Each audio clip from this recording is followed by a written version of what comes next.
Imagine Mark Manson sipping a beer in a crowded dive bar in Texas, telling you bluntly, "You're not special, life's not fair," and pretending everything's sunshine and rainbows is just making it worse. It's a punch to the gut, right? But here's the kicker. He's not just trash-talking hope, he's handing you a weapon, a radical way to pick your battles, figure out what's really worth your damn energy. So, why do we obsess over everything and end up drained? What happens when you start giving fewer F***CKS? Stick around, because the answers will flip what you think you know about happiness on its head. Let's start with a reality check. Society sells you this fantasy that you're destined for greatness, but what if chasing that only sets you up for misery? Mark shares a story about his early blogging days when he thought he'd be an overnight success. Instead, he crashed headfirst into rejection and anonymity. His readers didn't flock instantly. His blog was just a tiny ripple in a sea of voices. But that failure forced him to confront a brutal truth. Everyone isn't special, including you and me. That's the uncomfortable hook of this chapter, and it's just getting started. Think of it like trying to be a diamond in a coal mine where everyone's rushing to shine. The stress to constantly outperform or be extraordinary is like wearing a full tuxedo at a backyard barbecue. It just doesn't fit, and you'll sweat through it. This pressure chest stomps your happiness because it's impossible to live with such relentless expectations, and it blinds you to the beauty of just being perfectly average. Once Mark let go of that myth, he found a strange sort of freedom. Imagine dropping a suitcase you were lugging around your whole life. Suddenly, breathing is easier, and you can walk faster. Accepting that you're normal, flawed, nobody's hero actually opens a door to real contentment. It's the subtle art of caring less about being special and more about being real. Here's the million-dollar question. You've got a limited number of F***CKS to give. Spoiler alert, you're wasting most of them. Let's learn how to spend them smart. Mark paints a vivid example of a guy named Dave obsessed with liking every social media post, replying to every message, stressing over every tiny inconvenience. Dave's brain is like a cluttered garage packed beyond capacity. Instead of enjoying life, he's trapped managing trivial worries, leaving no energy for the things that actually matter, like his family or health. It's a perfect snapshot of modern overwhelm, setting the stage for a better way. Imagine your attention like a tiny flashlight in a dark, massive forest. If you try to shine that light on every tree, bush, and squirrel, you'll crawl exhausted and see nothing clearly. That's what caring about too much does. It scatters your focus and robs you of meaning. Narrow your spotlight. Focus it on what creates real growth or happiness, and everything else fades into the background. When you commit to what truly matters, your core values, your passions, the people who count, you stop drowning. It's like switching from a spam inbox to a curated playlist. Quality over quantity. You create a meaningful life not by having more but by giving fewer F***CKS, fiercely and deliberately about fewer things. Here's the rub, everyone wants happiness but growth. Growth hurts.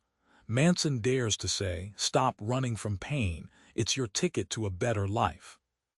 Mark recalls a deeply personal story about a breakup with a woman named Anna. Instead of swiping right on distraction apps, he sat with the pain, felt it in all its ugly depth. He realized numbness was worse than heartache. This ugly feeling was painful but real and raw, a necessary ingredient to understanding himself better and moving forward. The open loop. How does that painful surrender turn into strength? Think of pain like fire. You can either run screaming from it or learn to warm your hands and cook your meals over it. Avoiding pain is like wrapping yourself in a thick blanket on a cold night. It might block the chill temporarily, but leaves you sweaty and miserable. Facing pain builds resilience and hardens your spirit in ways comfort never will. By choosing to embrace struggle, Mark reveals how we unlock courage, honesty, and perseverance. It's the paradox. Leaning into discomfort actually makes us braver and gives life deeper meaning. The transformation feels like a dark, stormy night fading into a sunrise. You realize after the worst moments you've become somehow bigger inside. Here's a mind bender. You're not always at fault for your problems, but you're always responsible for how you deal with them. That changes everything. Mark tells the story of a friend, James, who was unfairly laid off after years of loyalty. Fault, not his. But instead of collapsing into self-pity, James owned the response, upgrading his skills, networking, and launching a passion project. Mark emphasizes that recognizing where fault ends and responsibility begins is a game changer, a subtle but powerful mental shift that freed James from victimhood and sparked transformation. Picture blame like a prison cell. The bars keep you locked in anger and helplessness. But responsibility is the key. It's what opens the door. You may not have built that cell, but only you can unlock it. By stepping up and owning your role in the aftermath, you reclaim your power and start creating solutions. This twist unlocks a paradoxical freedom.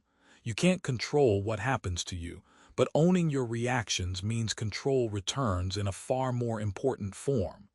Instead of despair, you get a lever to move your life. It's like finding a steering wheel in a spinning car.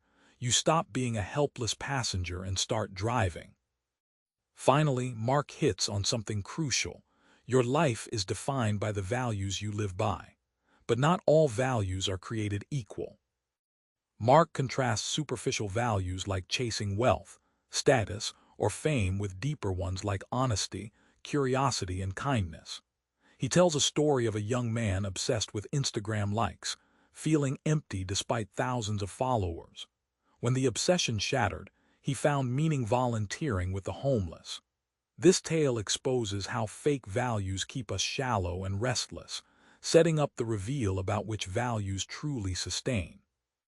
Imagine values like the roots of a tree. Superficial roots can't hold during storms.